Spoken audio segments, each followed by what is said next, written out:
बांग्लादेश की एक अदालत ने आवामी लीग समर्थक 70 वकीलों को जेल भेज दिया है। उनके खिलाफ पिछले साल हुए हिंसक छात्र आंदोलन के दौरान मारपीट, हत्या के प्रयासों के मामले दर्ज थे।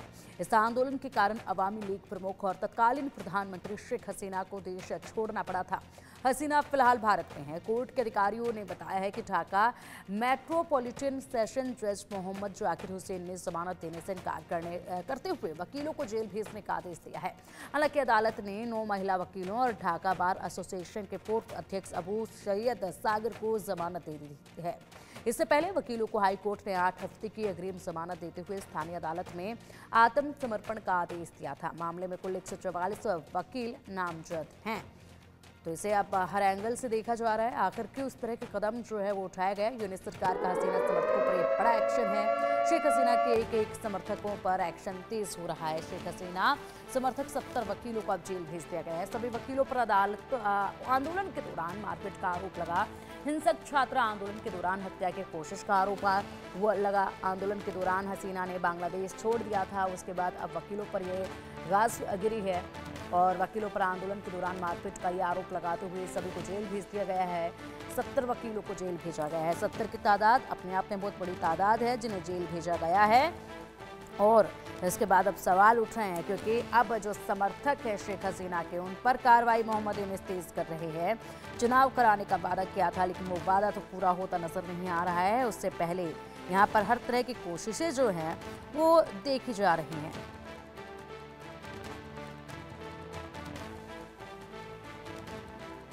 शेख हसीना को पूरी तरीके से हर तरह से यहाँ पर समर्थकों को कमजोर करने की कोशिशें लगातार जारी हैं।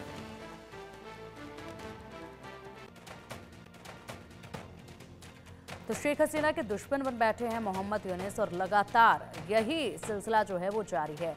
हसीना समर्थकों पर शिकंजा कसा गया है। अवामी लीग के नेताओं से ज्यादती की जा रही है। हसीना समर्थकों पर पड़ता ये अत्याचार बहुत कुछ कह रहा है। फर्जी मुकदमों में फंसाए जा रहे हैं हसीना के समर्थक। 70 वकीलों को अदालत ने जेल भेजा। आंदोलन के दौरान हमले और हत्याओं का आरोप इन पर लगा है। अवामी लीग समर्थक 70 वकीलों को कोर्ट ने जेल भेज दिया है। यानी कि पूरी तरीके से कहीं एक बार फिर से मजबूती ना हो जाए, इसका ध्यान में रखते हुए मोहम्मद यूनिस इस तरह के कदम उठा रहे हैं कि उनके जितने भी समर्थक हैं उन्हें झूठे आरोपों में फंसाकर सीधा जेल का रुख दिखा रहे हैं। मनमानी वो कर रहे हैं। हालांकि अब उनके खिलाफ भी आवाज जो है वो तेज होती जा रही है। बांग्लादेश में अपराध अब लगातार बढ़ता जा रहा है। बांग्लादेश में अपराध का आंकड़ा बहुत कुछ कह रहा है। जनवरी 2025 में लूटपाट, हत्या, डकैती के 242 केस आए, 294 केस आए, 164 केस आए। देखिए, लूटपाट के 242 केस सामने आए, हत्या के 294 केस सामने आए, डकैती के 164 केस जो हैं वो सामने आए। जनवरी 2025 का आंकड़ा है और ऐसे में लगातार ये जो आंकड़े हैं बहुत कुछ कह रहे हैं। यूनिस पर लगातार आरोप जो हैं वो भी लगते जा रहे हैं। कानून व्यवस्था चौपट हो चुकी है। पत्रकारों पर नकेल कसी जा रही है। अधिकारियों पर भी शिकंजा कसा जा रहा है। अल्पसंख्यकों पर भी अत्याचार हो रहे हैं। हिंदुओं के घरों और मंदिरों में तोड़फोड़ की जा रही है। शेख हसीना की पार्टी के नेताओं पर जुल्म, विरोधियों को झूठे आरोप में फंसाकर जेल भेजा जा रहा है। बहुसंख्यक कट्टरपंथियों को खुली छूट दी जा रही है। धार्मिक हिंसा को भड़काने की जिम्मेदार हैं और ये कहकर उन लोगों को सीधा जेल का रुख दिखाया जा रहा है। अब चलिए इसी पर अधिक चर्चा के लिए हमारे साथ हमारे खास मेहमान जुड़ चुके हैं। विदेशी मामलों के जानकार निपुण आलम बायन जी हमारे साथ हैं। निपुण सर, एक बार फिर से स्वागत है आपका इंडिया न्यूज़ पर। और साथ ही रक्षा विशेषज्ञ रिटायर्ड कर्नल संजीत सिरोही जी भी हमारे साथ है। संजीत सर, आपका भी बहुत बहुत स्वागत है इंडिया न्यूज़ पर। निपुण सर जी, शेख हसीना के समर्थकों पर गाज गिर रही है एक के बाद एक। यहाँ पर जो अचानक से कदम उठते हैं मोहम्मद यूनिस के, वो हैरान कर देते हैं और बहुत कुछ कहते भी हैं। ये मोहम्मद यूनिस के कदम जो उठ रहे हैं उनके खिलाफ तो एक तरफ आवाज़ तेज हो रही है, दूसरी तरफ वो शेख हसीना के समर्थकों पर झूठे आरोप लगाकर उन्हें जेल भेजने का काम कर रहे हैं। क्या है इन सब के पीछे रणनीति मोहम्मद यूनिस की? देखिए, जैसे आपने खुद ही कहा कि एकदम चौंका देते हैं। बीच में बात करने लग जाते हैं कि हम इलेक्शन कराएंगे, चुनाव कराएंगे और चुनाव में हर पार्टी को पार्टिसिपेट करने का मौका देंगे। लेकिन फिर इस प्रकार की खबरें आने लगती हैं कि एलिगेशन लगाकर, और एलिगेशन किस पर? अवामी लीग पार्टी के ऊपर। और एलिगेशन भी कैसे? कि वो हिंसा करा रहे हैं, धार्मिक भावना, तमाम तरह के एलिगेशन। और देखिए, ये अवामी लीग वो पार्टी है जिसने एक सेकुलर फैब्रिक जो है वो बांग्लादेश का इतने सालों तक बना के रखा। आज उस पर एलिगेशन लगाए जा रहे हैं।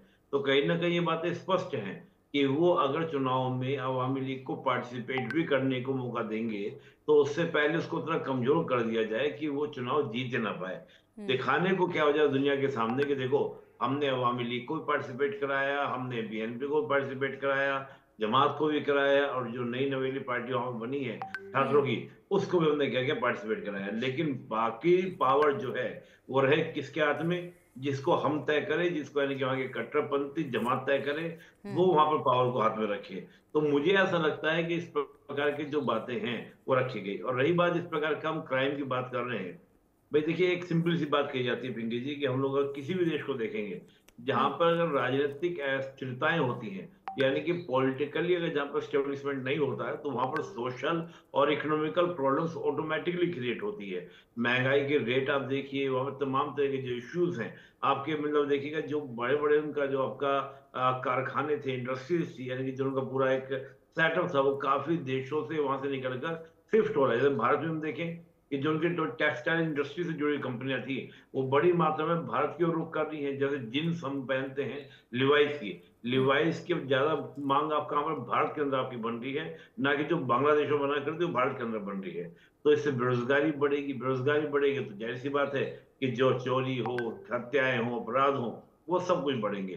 तो हम्म। उस चीज का फेल्योर, यानी कि जिस प्रकार का क्राइम का रेट और बढ़ रहा है, उस क्राइम का ठीकने के लिए किसी ना किसी को ढूंढा जाएगा कि किसको बलि का बकरा बनाया जाए। तो बलि का बकरा कौन दिख रहा है? अवामी लीग। क्यों? उनके नेता वहां पर नहीं है। अवामी लीग के बड़े बड़े नेताओं को पहले एक्शन लिया जा चुका है।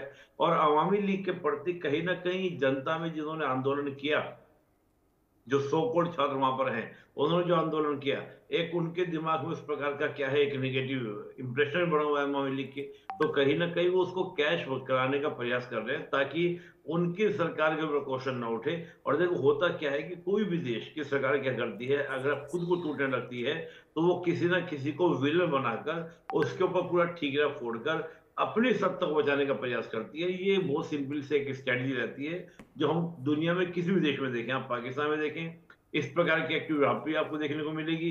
हर हम्म। देश के अंदर इस प्रकार की आपको एक्टिविटीज देखने को मिलेगी, ठीक है। जब एक कमजोर सरकार हो जाती है। ठीक है जी। निपुण सर। संजीत सर, क्या लग रहा है आपको कि अब जिस तरीके से कदम उठाया जा रहा है मोहम्मद यूनिस की तरफ से, आवाजें तो उनके खिलाफ भी बहुत बुलंद होती जा रही हैं, स्थिति जो है वो गंभीर होती जा रही है बांग्लादेश की, और ऐसे में अब चीन के दौरे से वो वापस आए थे, उसके बाद ये कदम उन्होंने उठाया है, क्या ये सलाह वहां से मिली है उन्हें, या फिर अपने खुद के मन की वो इस वक्त कर रहे हैं, या पाकिस्तान की ये सलाह मानकर वो कर रहे हैं? कैसे देखते हैं आने वाली तस्वीर इस कदम के बाद आप? देखिए पिंकी जी, सबसे पहले तो मैं ये बताना चाहूँगा, ये जो नैरेटिव चल रहा है बांग्लादेश में, ये बिल्कुल कॉपी पेस्ट नैरेटिव है पाकिस्तान की तरह। हम्म। पाकिस्तान में भी जो है इमरान खान को इसी तरीके से हटाया गया था। वहाँ पे भी जो आईएसआई का पूरा नैरेटिव था, आईएसआई ने पूरी कहानी लिखी थी, और वही कहानी अब जो है पाकिस्तान बांग्लादेश में दोहराई जा रही है। शेख हसीना वहाँ से चली आ गई, नहीं तो उनकी जेल हो जाती। इमरान खान पाकिस्तान में 150 से ज़्यादा केसेस में उलझे हुए हैं, उनको जेल हुई हुई है। शेख हसीना के ऊपर भी मामले दर्ज हुए जा रहे हैं, वो भी अगर जाती है तो उनकी भी जेल हो जाएगी। तो ये पूरा नैरेटिव अगर आप देखेंगे तो बिल्कुल आईएसआई का रचा हुआ है, सिर्फ कॉपी पेस्ट करके पाकिस्तान से कॉपी किया और बांग्लादेश पे पेस्ट कर दिया, नंबर वन। नंबर दूसरा, जो मोहम्मद यूनुस साहब हैं, उनका ये मकसद है कि शेख हसीना वापस नहीं आनी चाहिए, क्योंकि शेख हसीना पहले भी मोहम्मद यूनुस साहब के खिलाफ थी। उनके खिलाफ भी करप्शन चार्जेस बांग्लादेश में थे, लेकिन बदकिस्मती से शेख हसीना के उनको हटना पड़ा, और अब जो है मोहम्मद यूनुस साहब वहाँ पे आ गए हैं। और अब वो हर कोशिश कर रहे हैं कि अवामी लीग को किसी तरह उसकी कमर को तोड़ा जाए, उनके समर्थकों को जेल में डाला जाए, उनके ऊपर केस चलाया जाए, उनको डराया जाए, धमकाया जाए, ताकि जब भी इलेक्शन हो, अवामी लीग के ज़्यादा से ज़्यादा जो है काडर या तो जेल में हो, या उनके ऊपर केसेस चल रहे हो, उनको इंटिमिडेट किया जाए, उनको डराया जाए, ताकि आने वाले इलेक्शन में वो उतनी जोर शोर से और उतना हौसला अफजाई के साथ काम ना कर सके। हम्म। और जो है स्यूडो डेमोक्रेसी जैसे पाकिस्तान में फौज लेके आई है, उसी तरह मोहम्मद यूनुस साहब चाहते हैं वही डेमोक्रेसी आनी चाहिए, जिसमें ठीक तरीके से ना इलेक्शन हो, हम्म। ठीक तरीके से पार्टी अपने आप को रिप्रेजेंट ना करे कर सके।